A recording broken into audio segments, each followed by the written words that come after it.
You're listening to The Unstoppables, where each week we show you how to overcome obstacles and transform the sting of failure into the reward of growth. And now, here's your host, best-selling author, keynote speaker, and CEO, Bill Wooditch. This is The Unstoppables. Think of the word unstoppable. You get stuck. There's a pause. Resistance, fear, uncertainty, of course. But you don't stop. You look inside. You find that reservoir of strength, that one that you need to live. You're not going to choose existence. You're going to live. And to live in the unstoppable way is to move through, over, and around the obstacles that will present themselves on your way always forward. I'm Bill Wooditch. My special guest today is Adam Witty. He is the founder and CEO of ForbesBooks. What began for him in the spare bedroom of his home is now an international publishing and authority marketing company. Adam and the ForbesBooks team have helped over 1,300 entrepreneurs, business leaders, and professionals around the globe to do that thing most of us intend, and some of us do, write a book. He's named to the Young Presidents Organization 40 Under 40, 50 Most Progressive, and was named to the 2011 Inc. Under 30 list of America's coolest entrepreneurs. So he's so cool, he's on this show, which you got to be cool to be on this show. Adam, welcome to The Unstoppables. Bill, it's a pleasure to be with you guys. Thank you for that whopper of an introduction. You know, I got to tell you, I'm envisioning you because I can't see you. Do you have sunglasses on? Is that how cool you are? How did you know? just by the tone of your voice. Adam, we're going to start at 30,000 feet. I know you're in the mountains right now, but I'm going to come down to a little more granular. So tell me a little bit about your background. Take me from that bedroom to the boardrooms where people are publishing books and using you as an authority. Yeah, Bill, and I'm also a pilot, so I like being at 30,000 feet. So, growing up as a kid, I had the fortune to grow up in a household of entrepreneurs. And I was able to see success and failure up close and personal. I had a front row seat to the messiness of entrepreneurship. And entrepreneurship is messy. It's not for the faint of heart. But ultimately, what I saw, I really loved. And I went off to college and wasn't really sure what I was going to do with my life. But in the back of my mind, there was this idea that trying to do something on my own was really where my heart was called. And I started my first business in college out of my dorm room. And I think I realized early on that I was highly unemployable. My friends told me that. Some of the professors in college told me that. And so when I graduated from school, I was a starving entrepreneur. And I thought that if I was going to starve, I might as well starve at the beach. And so I went to Charleston, South Carolina, where I live now, and continued to run this little business that I started. And to your point, I've had some failures along the way, but the company I run today, ForbesBooks, I started in 2005, so some 15 years ago. And through hard work and perseverance, I've grown it into a relatively sizable business that employs a lot of people, serves a lot of customers, and we think does a lot of good in the world. And it's been an incredible journey. From that response, I could do about an hour show. But I'm going to just pick about four things, and I'm going to ask you. First, number one's a question, and the rest are going to be by way of explanation. Are you instrument rated as a pilot? I'm working on my instrument rating right now. I should have it before the end of the year. So I will not fly with you until you are. I don't blame you. And how important was it for you? And you were fortunate to have it around your dinner table, but how important is it for the burgeoning entrepreneur who intends to be an entrepreneur, or that person who has that entrepreneur goal in mind? How important is it for them to be exposed to people who are succeeding, failing, but up close and personal, right there in the trenches with them. How important is that example? So I'll say it helps a lot. And I want to make that clarification that there's a lot of successful entrepreneurs that did not have that. But if you do have that, it gives you a leg up and it helps a great deal. I mean, success leaves clues, and the ability for people to see others go through the process, others experience the journey, to see that, to feel that, that better prepares us if we decide to do it ourselves. So, I got an MBA just by being able to watch my father do it, from a front row seat. And then, of course, when you do it yourself, it's the ultimate MBA. But the experience of just seeing somebody else do it made it a much safer path for me than if I had no exposure to it whatsoever. We're going to talk archetypes. We're going to go Carl Jung, because you're already taking me down Joseph Campbell's hero's journey. So we're going to go there at the end of 45 minutes. But as an archetypical entrepreneur, people are going to model after you. I've got to ask you this question. What was it that you loved about the messiness of being an entrepreneur? I think the challenge of every single day, like having to figure it out, is pretty exciting. If you wake up every morning and everything's figured out for you, and there's no fires that have to be put out, or there's no mountain that needs to be climbed, for a lot of people, I guess that's relaxing and that's calm and that's peaceful. But true entrepreneurs, I don't think they want that. I think they want excitement. I think they want action, and, building a business from scratch where there's no playbook and you're having to invent it as things are going on. I mean, that's where the fun really is. All right. Do you know that scares the heck out of people? I do know that, actually. Uncertainty and having to make it up on the fly and not having a script will scare the hell out of people. You know that, right? So I'm segueing into DNA. A lot of what you speak about is a mental makeup. It's a DNA. It's an imprint. It's inside of you. Yeah. And I think it's really manifested by, and we share this. Boy, do we share more of this than you know. You're freaking unemployable. Right. So what do you think? What traits make you unemployable? Well, I don't take no for an answer. That would be the first thing. I'm not good at following the rules. That would be a second thing. And I have never seen anything as black and white. There are multiple shades of gray. And that is that there is a solution to any single problem. Anytime somebody says it's not for sale, I would say, well, it is for sale. It's just the price that you'll accept. And I think that, not taking no for an answer, it's not a great trait for an employee, but it's a phenomenal trait if you're going to try to start a business from scratch on your own. I made a business making everything gray, taking that black and white, mixing it on the palette and making it gray. And that's where I made my way forward. We have more in common. And if you ever get a chance to grab onto my books, it's going to sound like your books. It's going to sound a lot like you're speaking through or to me in the same vein. And I think that's, to me, that's the highest form of flattery to me. Well, Good.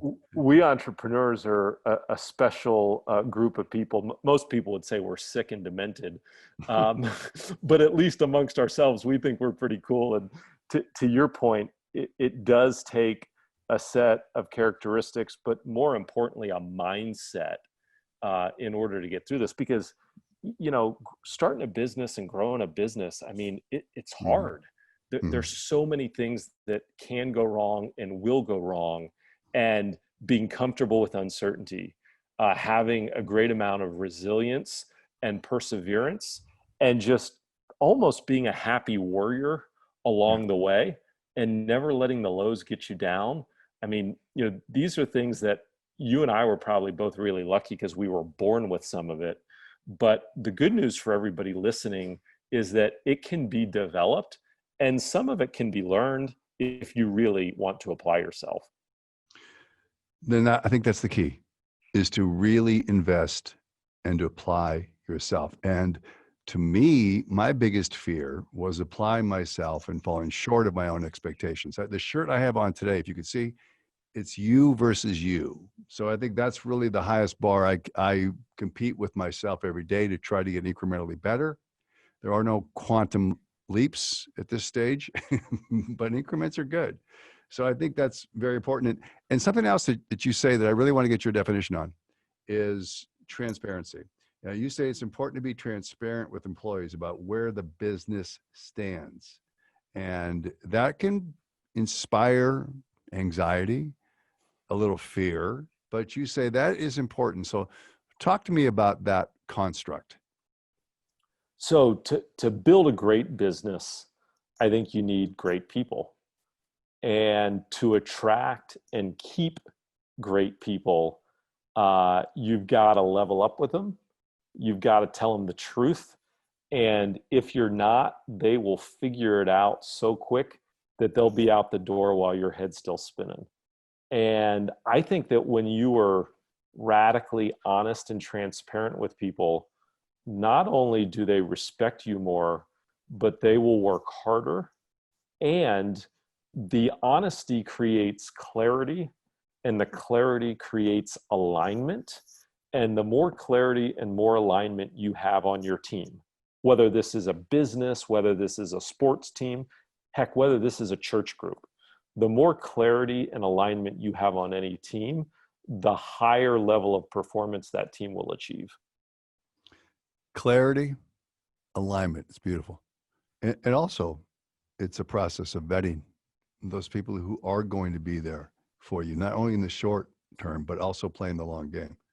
And I think that's beautiful what you just said. I'm probably going to take that and use it and not give you the attribution. So just I'm playing with you. You're dripping so much value, and I'm not patronizing you. You are dripping tremendous value. Starting to actually open up like a fire hydrant. Where can we find you?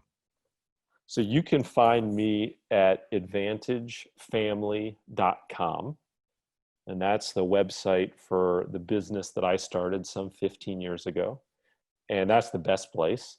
You can also visit adamwitty.com. And you can also type my name into Amazon, and you can find some of the books that I've written there as well. Are you sequestered in the mountains right now? Are there woods around you? Nothing but. You're like Thoreau, huh? Like, is it called Walden? Is it Walden? No, that wasn't where you are. I can't give away your location, but is that like Walden Pond? One of the greatest ideas that I took from Bill Gates was this idea of a think week. Mm-hmm. And the idea is that 2 weeks a year you seclude yourself somewhere. The mountains are a great place to seclude yourself, and you spend the whole week reading and in some cases writing and just thinking. And this trip to the mountains isn't fully a think week, but there are components of it. And when you get away from the hustle and bustle of your life, regardless of where it is, and you just take time away to think, what you'll find is that the greatest transformations in your life, the greatest transformations in your business come when your mind has peace to actually just think. I think it was Thomas Edison that said, thinking is the hardest work there is. And that's why people do such little of it. It's not only the hardest work, it's the scariest work. And a French philosopher once said that man's greatest fear is to be alone in a room with his thoughts. And to just be still, not to be burdened by or be distracted by dings and likes and other people. It creates an environment for us to be still and to go inside and to do that work. And I agree with you. I saw that special with Gates. I think it was Netflix. And that was something that, along with this tote bag of books, that is making me green with envy, because I aspire to do that. And it's my shortcoming that I haven't. But we're not going to speak about my shortcomings today, because it'd be an 8-hour show. So we're going to come back to you and talk to you about this particular time, COVID. What are you communicating to employees during this time of crisis? So I'm communicating the truth and the reality of what's happening. Really kind of job number one for any leader is you got to face the facts. And for a lot of businesses, the facts aren't very pleasant.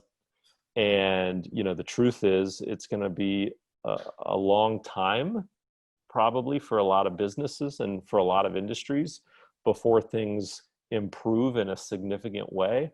And, the other thing I'm communicating is that the world has fundamentally changed as a result of COVID, and we've got to change the way we think.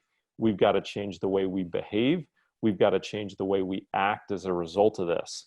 To me, the greatest wisdom that one can take from COVID, it was the words of Darwin, and that was that it's not the strongest that survive, but it's those that are most adaptable to change. And we have gone through so much change over the last 4 months that if you're a business, or heck, even if you're just an individual, you can have one of two mindsets. One is, I'm going to plant my feet in the ground, I'm going to dig my heels in, and I'm going to say, I'm going to wait till things go back to the way that they were. And if that's the case, you're probably going to die. Or you're going to have the attitude that the world has dramatically changed. I may not like it, but I'm going to thrive. And how do I do that? I got to change to the new reality that we live in. And so what I'm communicating to our team is, here's the current status of where we are. Here are the adaptations that we're making as a result of this new reality. And here is the innovation. Here is the thinking that we have about our business, of how we can continue to adapt to actually be ahead of this, so we could come out of COVID not just surviving, but actually thriving as a result of it. Tremendous mindset, and I believe it's a life philosophy for you, one of them. But you will perish being intractable. Love the Darwin quote, by the way. I've used it about 6 times during this crisis. Not intractable, but be innovative. And that means adaptation and embracing that thing that most people fear, and that's change. Change is, for most people, the most fearful thing in life. And, I learned from a friend and a mentor many years ago. She said to me, Adam, do you know what fear stands for? And I said, no. She said, false experiences appearing real. And what I loved about that is that, our mind, we tell ourselves stories, and the stories we tell ourselves in most cases are rarely good.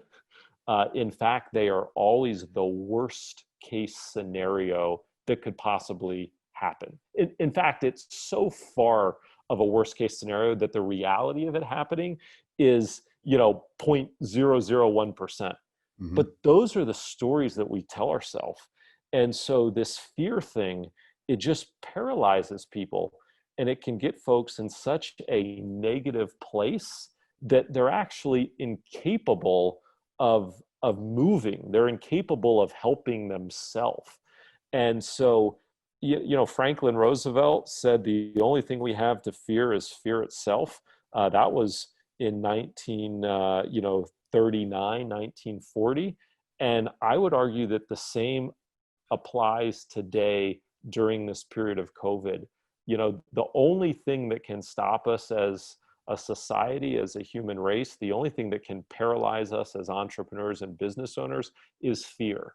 And if we can get through the fear and not be afraid, then I'm telling you, you can thrive and you can flourish even in a time like this. Fear is our protective ally, or it is our most formidable adversary.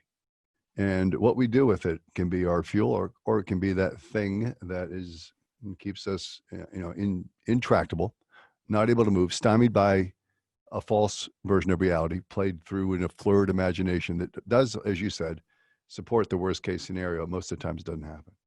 Well, right. I mean, I'm here in the North Carolina mountains, and I'm going to go for a hike this afternoon, Bill. And if I see a grizzly bear, the fear factor is going to prevent me from walking up to it and trying to pet it.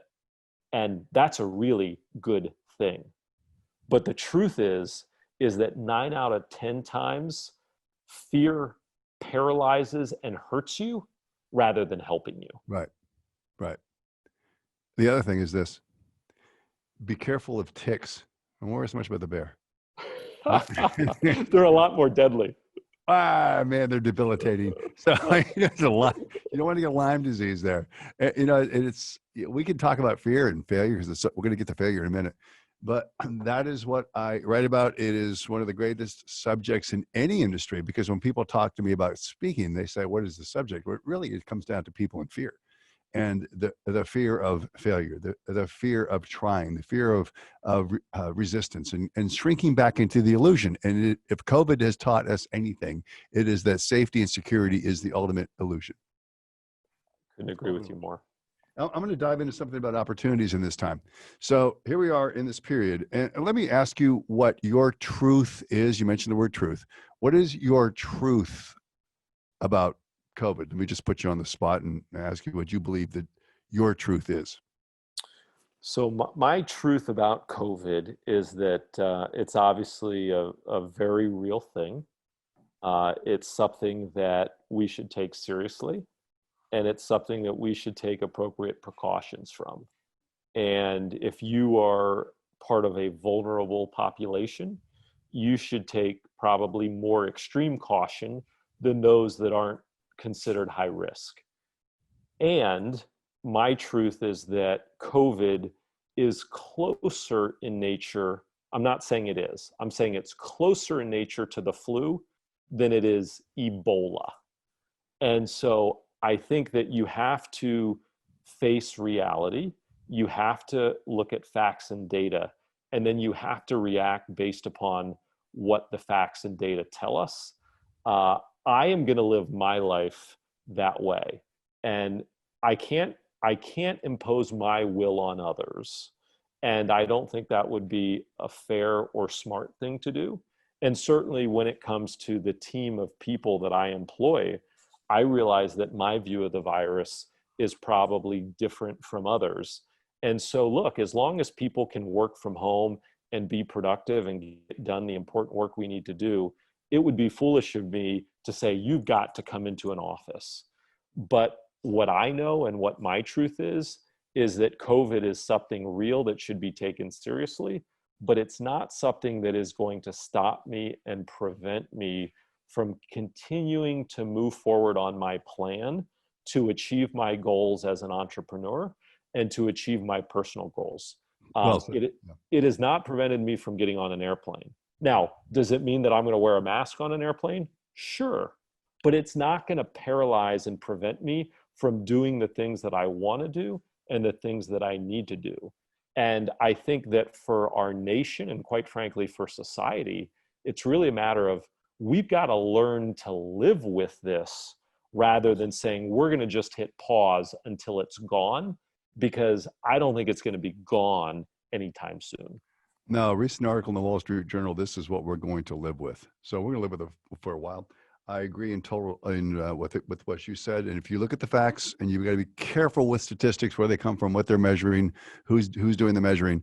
But it really looks like what I said months ago. It looks like 0.04 is the death rate, which puts it right around the flu level. And I'm not equating it to the flu, but I would go with you on that. I'd also say this, when you run for office, I'm voting for you, because you need to be out there with that point of view. It's extremely well done. So, some people say that problems bring opportunities. So what kind of opportunities are there for businesses in this environment? Well, so I think that the opportunities here are, number one, I saw a report a couple of weeks ago, and it said that in e-commerce, the last 4 months have had an acceleration of the use of e-commerce than the previous 9 years combined. Meaning the adoption rate of people from offline to online has moved at the same pace in 4 months as it did in the previous 9 years. And so to me, the opportunity is anything that is e-commerce based, anything that is online based is winner, winner, chicken dinner. Mm-hmm. In addition to that, I think the other opportunities are, how do you move your business to some type of recurring revenue, some type of subscription-based product or service, where instead of having to fight to make new sales every day, every week, every month, you get a customer, and as long as you can keep that customer satisfied, that they keep paying you, every month, every quarter, every year. So now it's like you're getting a customer for life rather than getting a transaction. And of course, the other is obviously anything that you can take offline and move to online. And I don't just mean e-commerce, like, selling a dress in a store and now selling it online, but I mean delivering services virtually instead of in person. So I know a guy who's a CPA, and over the last 4 months, I mean, he used to have a physical office with CPAs, and he would have customers that would come into his office. They would sit down, he would do tax preparation, and he's moved everything to virtual. And what he's actually done is he's taken his business from being a local, maybe a slightly regional business, now to a national business, where he has clients now in 8 different states. Whereas before COVID, his clients were like in a 80-mile radius. So these are the opportunities that are out there. Well, let's talk about opportunities with you. Around the globe, you're helping people to write, to publish, to monetize and market a book. So what am I going to get when I contact your team at Advantage ForbesBooks? What does that look like? Yeah, so what it looks like is, first, us helping you determine, number one, where does your true expertise lie? And believe it or not, Bill, there's a lot of people that actually don't know the answer to that. And then secondly, how do we take your expertise and fashion it in a way that not only does it help people, but your expertise actually helps people that are your target customer, right? So the whole idea behind authority marketing is using your expertise to build thought leadership, and using that thought leadership, that expertise, to attract people to you and to your business. And the people that we want to attract are ultimately the folks that could be customers for your business, right? It's a stealth way of marketing and advertising your business. Far better to write a book and speak on an area of expertise than it is to run an ad in the newspaper or to take out a billboard on the side of the highway. And so for us, it's helping people understand where's their expertise, helping them understand how do they use the expertise to generate interest and attention from their target customer, and building a plan to do that. And then the last and final piece of it is, of course, executing that plan. Now, some of our authors, they can do some of it on their own, but in most cases, they need help, and we are their help. We have a team of ghostwriters that can come in and help them take their expertise and turn it into a 40,000 or a 50,000 word manuscript. We have designers and editors that help take a manuscript and turn it into a book that looks as good as any you'd find on the front table at Barnes and Noble. And then we have a team of strategists and marketers that help you take a book and now turn it into a advertising and marketing asset for yourself and for your business that can literally generate leads and attract a positive attention for you that could last for years into the future. It's great. And that's the opportunity, I think, for so many people who don't know where to start. You would be a great start. And that's why I want to, one more time, how can they find you? Yeah, so all they have to do is visit advantagefamily.com, and we have free resources for people that want to learn more and specifically want to explore the authorship journey. One of the things we say all the time, Bill, is you can't spell authority without author. And the truth is, anybody that wants to be seen as a leader and expert in their field, writing a book really is a prerequisite. In your words, and I would expect nothing less, define success for me, please. Success is number one, determining what your true north is, setting targets and aims at achieving that true north, and each and every day taking steps that move you measurably closer to those targets or to those goals. To me, that is really what success is. And when I say targets and goals, that could be targets and goals you have for relationship with family. That could be targets and goals for your level of fitness and health. That could be targets and goals to your spirituality. So this isn't just about making money and business and entrepreneurship. This is all about having a vision of what you want to be and what you want to achieve, creating a plan, and each and every day working that plan to get you to where you want to go. And I would be remiss if I didn't ask you about your biggest failure and how you pivoted or adapted from that failure. Boy, so my biggest failure, there's probably a lot, and we don't have enough time to go through them, but here is one I will give you. And this is a business failure. So a couple of years ago, we were growing really, really fast. And most entrepreneurs, we're really good at addition and we're really bad at subtraction. And a lot of entrepreneurs have this idea that more is better and bigger is better. And as we found, we were growing so quickly that in some places the wheels were kind of coming off of the bus. And so the revenue was getting bigger, but the net profit was actually getting smaller. And not just was the net profit getting smaller, but the headaches were getting bigger.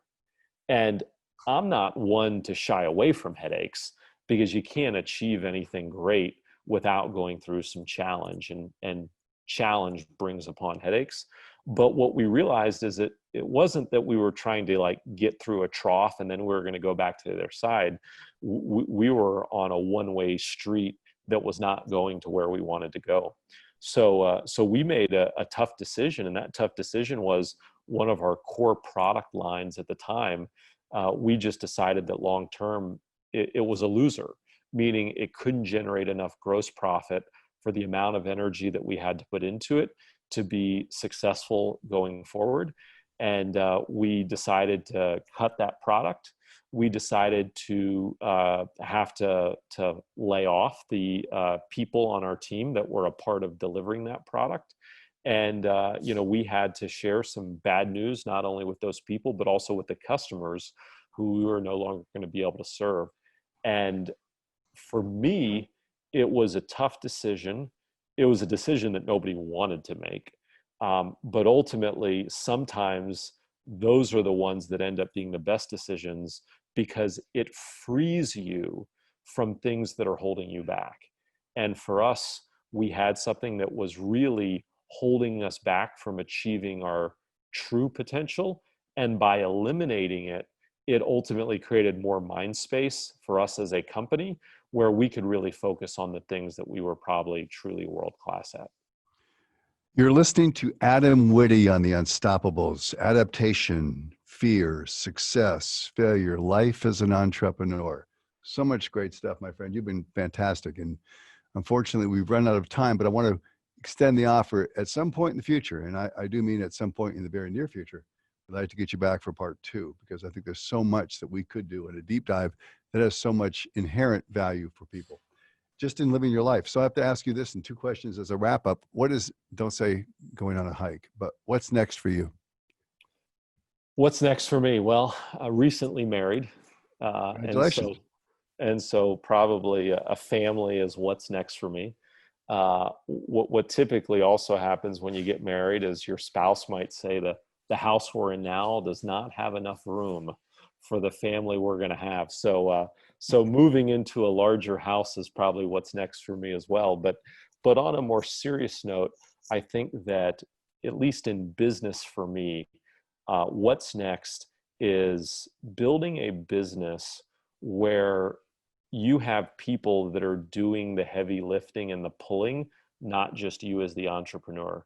And a great piece of wisdom that a mentor of mine shared with me, he said, Adam, your job is not to grow a company. Your job is to grow people that grow a company. And so I think what's next for me is really being able to have the space in my schedule to spend more time growing people than doing things. Great insight. I think that I got caught up in that myth of Sisyphus where I was always trying to roll the ball up the hill and it just kept coming back down. When I got a team to help me, finally made it over the hill. And it's all about the development of people. That is the ultimate mentorship. And that's the intent of this show.